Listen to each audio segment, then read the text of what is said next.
Only a few Hollywood storylines capture America quite like the Robert Blake case. It was a tale of love, lies, and the heartbreaking tragedy at the intersection of glamour, excess, and criminal enterprise. This is the story of a once-renowned Hollywood icon who fell from grace, resulting in one of the most notorious criminal cases in modern history. Actor Robert Blake was already a household name in 2001, but not solely due to his huge career on film and TV. He found himself charged with killing his wife, Bonny Lee Bakley. It was a file that emerged from various depths of mystery, dramatic disclosures, and was frequently surrounded by a complicated investigation that could have readers on the edge of their seats. The chronology of events, the process of investigation, and hypotheses that transformed this tale of love into a story of crime. Robert Blake was a more than six-decade actor. He was born on Sept 18, 1933, in Nutley, New Jersey. Michael James Gubitosi. Having made a start as a child actor in the Argang series, Blake went on to appear in the films In Cold Blood and the TV series Beretta. When he married Bonny Lee Bakley, he was a respected Hollywood career man, but had roots in substance abuse and a well-known history of being difficult and intense on set. Bonny Lee Bakley, born in 1956, led a life that could be described as colourful, controversial, and filled with ambition. She was a woman who wanted fame and fortune and wasn't afraid to chase it. She had a background of dating prominent celebrity guys. Her background was with scandals, plural marriages, and fraud allegations in tow. Bakley placed matrimonial ads aimed at wealthy and prominent men and exploited these ads to do so. She found Robert Blake. Their relationship was tumultuous from the start. Blake allegedly resisted her advances, but Bakley was determined. When she became pregnant, she claimed the child, a daughter named Rosie, was Blake's. Although there was uncertainty about the paternity at first, a DNA test confirmed Blake as the father, leading to their marriage in 2000. But this was no fairy tale romance. It was the beginning of a tragic story that would end in murder. On the night of May 4th, 2001, everything changed. Robert Blake and Bonny Lee Bakley went to Vitello's, a popular Italian restaurant in Los Angeles. After dinner, the couple walked back to Blake's car, parked nearby. According to Blake, he parked Bakley in the car in order to get a handgun that he had left in the restaurant.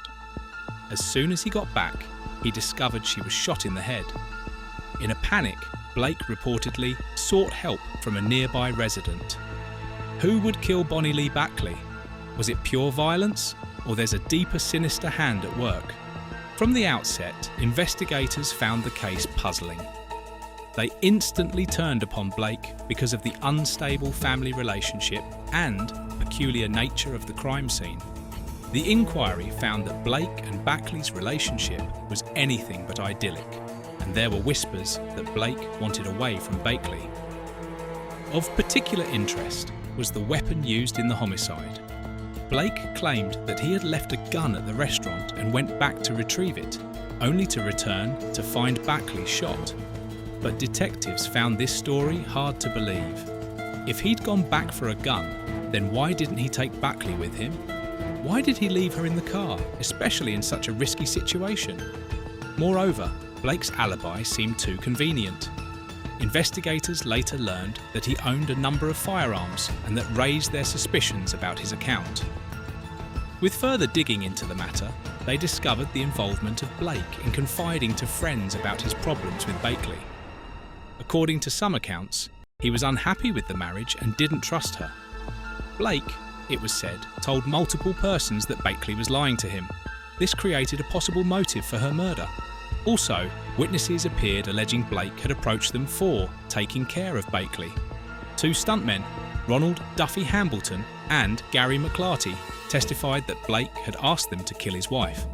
Though these men refused, their statements added to the mounting evidence against Blake. This suggested that Blake may have been considering drastic measures to escape from his relationship with Bakley.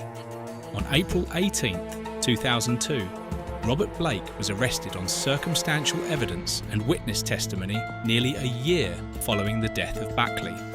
The charges included murder with special circumstances, meaning it could potentially carry the death penalty. Blake also was charged with both conspiracy to commit murder and solicitation to commit murder as a result of the testimony of the two stuntmen. The arrest sent shockwaves through Hollywood and the nation. Here was a favourite performer who now seems to stand at the edge of a hangman's noose. When the case went to court, the public was intrigued and divided. Many people who had admired Blake found it hard to believe that he could be capable of such a crime. Yet, others were convinced that he was guilty. The trial ran from January 2004 to March 2004, 3 months in duration. It was one of the most publicised trials of the decade and attracted parallels to other celebrity trials such as O.J. Simpson. The prosecutor described Blake as a runaway husband who left a marriage that he found unfulfilling and willing to end it by killing. The prosecution presented the evidence through testimony of Hambleton and McClarty and Blake himself, reporting his turbulent own relationship with Bakley. They claimed that he had the motive, means and opportunity to commit the crime. Nevertheless, the evidence was purely circumstantial because there was no direct evidence that Blake was in possession of the murder weapon. The defence, on the other hand, argued that Blake was innocent and that there was no hard evidence proving his guilt. According to Blake's lawyers, Hambleton and McClarty were poor witnesses, not only for the record, but more particularly for the fact that both held such a questionable background and such potential reasons for testifying. Defence further cited the absence of forensic evidence links Blake to the murder specifically. Defence of Blake's claim included the fact that gunpowder residue was not detected on his hands, implying that he had not used a weapon that night. Furthermore, the defence argued that Bakley had a long list of enemies and that anyone could have wanted her dead. In March 2005, after a trial that lasted over 5 months and 13 days of deliberations, the case came to a decision. Robert Blake was found not guilty of murder and not guilty of one of the solicitation charges. The jury could not find enough evidence to convict him beyond a reasonable doubt. It was a beautiful end to a trial that had all of the nation's attention. Blake went on to be cleared in the criminal proceedings. However, he incurred the subsequent legal ramifications. Bonny Lee Bakley's family filed a civil lawsuit against him, claiming he was responsible for her death. The civil court in November 1998 held Blake responsible for Bakley's death and ordered him to pay $30 millions to Bakley's children. This civil judgment only strengthened the public belief that if Blake was found not guilty in the criminal court, then he was still somehow responsible for her death. To this day, mystery surrounds the fate of Bonny Lee Bakley. The case is filled with unanswered questions and alternative theories. Others suspect that Blake was, in fact, guilty, that he plotted the killing and later exploited the fortuitously strange circumstances in his favour. Others argue that Bakley's past may have led to her murder by someone else who held a grudge against her. One popular theory is that Bakley had connections to unsavoury characters and that her lifestyle may have put her at risk.